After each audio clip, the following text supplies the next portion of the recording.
flatbread! This very soft, eggy fluff ball has been trending on social media for quite a while.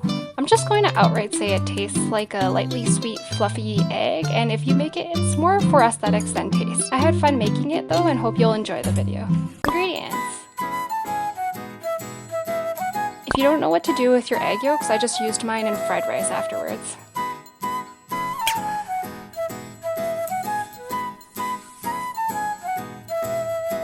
Okay, and now we whisk. You want to add your 20 grams of sugar or 2 tablespoons of sugar in groups of 3s, just to ensure even distribution.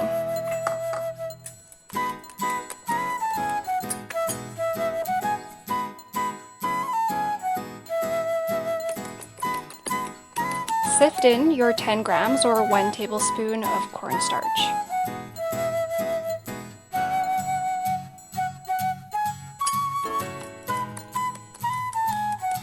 Add in your 1 teaspoon of vanilla extract.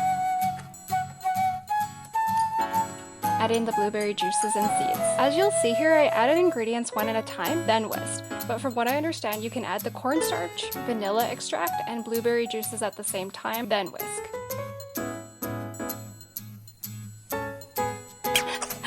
Yes, my arms got too tired.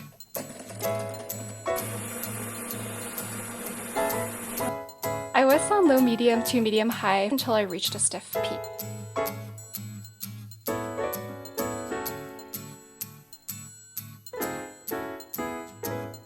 Remember, you have reached a stiff peak when the pointy part does not flop over. Okay, now we're just shaping the bread with a rubber spatula.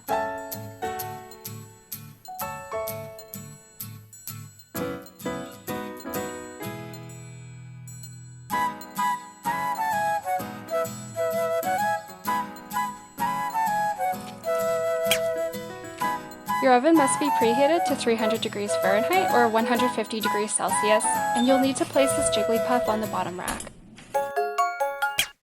It did come out smooth, but when I tried removing it, it got wrinkly. It's actually so soft. And when you rip it, you get this pretty light blue color. But how does it taste?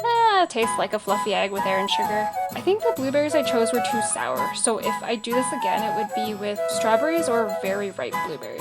It might look feathery like cotton candy, but it really isn't. The texture is still very soft. If I was to describe it, the texture is somewhere between a meringue and sponge cake, which is a large range, but I can't describe it any other way. This probably won't sound appetizing, but when you rip it, it sounds like soap suds.